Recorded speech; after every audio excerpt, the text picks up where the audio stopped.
ஊழல் குற்றச்சாட்டுல வெளியேறணும். ஊழல் செஞ்சது யார்? வேற யாரோ ஒருத்தர் அவர் தானே பொறுப்பு அமைச்சரா இருந்தாரு.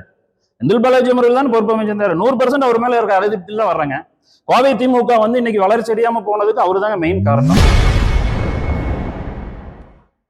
திமுக முன்னாள் அமைச்சர் செந்தில் பாலாஜி மிகப்பெரிய ஊழல்வாதி என திமுக கவுன்சிலர் கோவை பாபு கூறியுள்ளது திமுகவினர் மத்தியில் கடும் அதிர்ச்சியை ஏற்படுத்தி உள்ளது.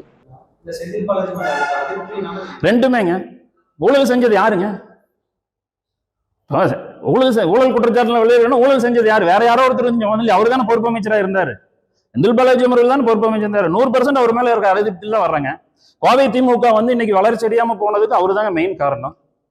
கம்பெனி ஒரு இது கட்சியா நடத்தல, ஒரு கார்பரேட் கம்பெனியா தான் நடத்திட்டு இருக்காரு. அவர் ஒரு சிறந்த ஹெச்ஆர்னு சொல்லலாம். மேனேஜ்மெண்ட்ல நீங்க செந்தில் பாலாஜி அடிச்சுக்கிறதுக்கு யாருமே இல்லைங்க. அவர் ஒரு பெரிய கார்பரேட் கம்பெனில சிஇஓ போலாம். நீங்க அந்த அளவுக்கு அவர் மேனேஜ்மெண்ட் பண்ணுவாரு, ஃபண்ட் மேனேஜ்மெண்ட் பண்ணுவாரு. அது எனக்கு அவரை ரொம்ப பிடிக்கும். செந்தில் பாலாஜி அவர்கள் எனக்கு ரொம்ப பிடிக்கும். காரணம் என்னன்னா, நீங்க இன்னைக்கு 55,000 பேர் ஆட்சி பெட்டியில சேர்த்துனாருன்னா அந்த 55,000 பேருக்கு என்ன கொடுத்தா என்ன வருவான்? அவர் என்ன ஆட்சி பெட்டியில் 55,000 பேர் சேர்த்துன என்ன கட்சி ரீதியா கூட்டம் எல்லாத்துக்கும் தலைக்கு எவ்வளோன்னு கொடுத்துட்டு வந்து தானே சேர்த்துனாரு. இன்னைக்கு அவர் உண்மையாவே 55,000 பேர் ஆட்சி பெட்டியில சேர்த்திருந்தாருன்னா அந்த 55,000 பேர் இன்னைக்கு ஓட்டு போட்டிருக்கணும்ல. போட்டு இன்னைக்கு கோவை மாவட்டத்தில் திமுக ஜெயிச்சிருக்கணும் இல்லையா?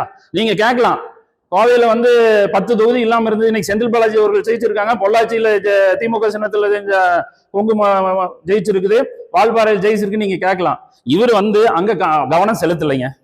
அவருக்கு தேவையில்லை. அங்க என்ன வருமானம் வரப்போகுதுங்க? நீங்க பொள்ளாச்சியில் என்ன வருமானம் வரப்போகுது? அங்க என்ன இண்டஸ்ட்ரீஸ் இருக்கா? எந்த வருமானம் கிடையாது. அதனால அங்க வேற ஆளுகள் தான் பொறுப்பு. செய்திகளை உள்ளது உள்ளபடி தெரிந்து கொள்ள ரெஃப்ளெக்ட் நியூஸை சப்ஸ்கிரைப் பண்ணுங்க.